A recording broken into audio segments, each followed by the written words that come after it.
السلام علیکم خوږو دوستانو، ښه راغلاست. امید لرم چې ټول به روغ و جوړې. خوږو دوستانو، که چیرته ستاسو نه ستاسو د فیسبوک د آی ډي، د جیمیل آی ډي او یا د نورو اکاونټونو پاسورډ له هیره وتلی وي او خوږو دوستانو تاسو ته د هماغه اکاونټونو نور ډیټیلز، نور معلومات لکه موبایل نمبر او داسې نور هم معلوم نه وي، نو خوږو دوستانو تاسو به دغه پاسورډ څنګه را پیدا کوئ؟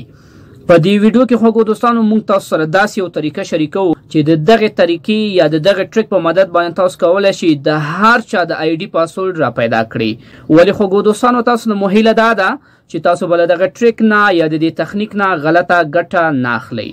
خوږو دوستانو، بله خبره دا ده که چیرته تاسو له دې ویډیو نه واقعا څه زده کړه، څه ناڅه معلومات هم ترېنه ترلاسه کړه، نو ویډیو د خپل ملګرو سره ضرور شریکه کړئ. ویډیو ته یو لایک هم ضروري دی تر څو چې خوږو دوستانو موږ ته پته ولګېږي چې تاسو زموږ ویډیوګانې خوښوئ او موږ تاسو ته همدغسې نورې ښایسته معلوماتي ویډیوګانې جوړې کړو.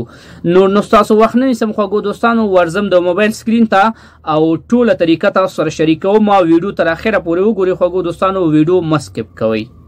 خوږو دوستانو، که چیرته تاسو غواړئ چې تاسو د هر یو اکاونټ پاسورډ معلوم کړئ، که هغه فیسبوک اکاونټ وي، که جیمیل اکاونټ وي، که نور اکاونټونه وي، نو دې لپاره خوږو دوستانو تاسو سره باید ګوګل کروم وي، چې ګوګل کروم په اکثره انډرایډ سمارټ فون موبایلونو کې له مخکې نه انسټال وي. نو خوږو دوستانو، که چیرته تاسو غواړئ چې د هر یو اکاونټ پاسورډ معلوم کړئ، تاسو به ډېر سمپل راشئ، ګوګل کروم باندې به داسې کلیک واخلئ. ګوګل کروم چې خوږو دوستانو کله تاسو سره راخلاص شو، بیا به تاسو راشئ دغه 3 ډاټس یا 3 نقطو ته. 3 ډاټس باندې چې کله داسې کلیک واخستو خوږو دوستانو، بیا به داسې لاندې راشئ سیټینګ برخې ته. په سیټینګ باندې به کلیک واخلئ او سیټینګ کې به ډېر سمپل راشئ پاسورډز ته. پاسورډ باندې به دلته کلیک واخلئ. پاسورډ باندې چې کلیک واخستو خوږو دوستانو، دلته کې دغه 2 اپشن ډېرې زیاتې مهمې دي. سیو پاسورډ آن، دا یو اپشن باید تاسو سره له مخکې نه فعال وي، او بل خوږو دوستانو آټو ساین ان، دا یو اپشن هم باید تاسو سره له مخکې نه فعال وي. اوس خوږو دوستانو، که چیرته تاسو غواړئ چې د هر یو اکاونټ پاسورډ معلوم کړئ، داسې به لاندې راشي، ستاسو ټول اکاونټونه به ستاسو مخې ته راشي. لکه دلته وګورئ خوږو دوستانو، دا زما سره زما فیسبوک اکاونټ دی. کله چې زه دې باندې داسې کلیک واخلم، دلته وګورئ خوږو دوستانو، دا زما سره زما د فیسبوک آی ډي شوه، او لاندې برخه کې وګورئ خوږو دوستانو، دا زما سره د پاسورډ دی چې تیار سوی دی. که چیرته خوږو دوستانو زه دغې نښې باندې کلیک واخلم او دلته کې خپل د موبایل فنګر ورکړم، نو ماته به پاسورډ وښیي. که چیرته ستاسو موبایل فنګر ونه لري او دې باندې کلیک واخلئ، ډایرکټ به تاسو ته پاسورډ در وښیي.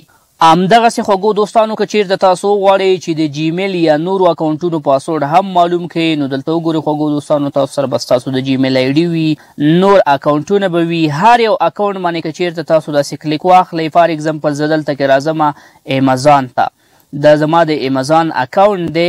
نو که چیرته خوږو دوستانو زما د امیزان اکاونټ پاسورډ له هیره ووځي، نو زه به دې برخه باندې داسې کلیک اخلم، او کله چې دغه بټن باندې کلیک واخلم، ماته زما پاسورډ راښیي. خو که چیرته ستاسو موبایل فنګر یا کوم بل لاک ولري، اول به هغه پاسورډ دلته کې ټایپ کوئ او هغې نه وروسته به ستاسو پاسورډ تاسو ته درښایي. نو خوږو دوستانو، دغه ډېر یو سمپل او اسانه طریقه ده چې تاسو د هر یو اکاونټ پاسورډ را پیدا کولی شئ، هغه چې د هر چا په موبایل کې وي. امید لرم خوږو دوستانو چې له دې ویډیو نه به م څه زده کړي وي. ښه وخت، الله پامان.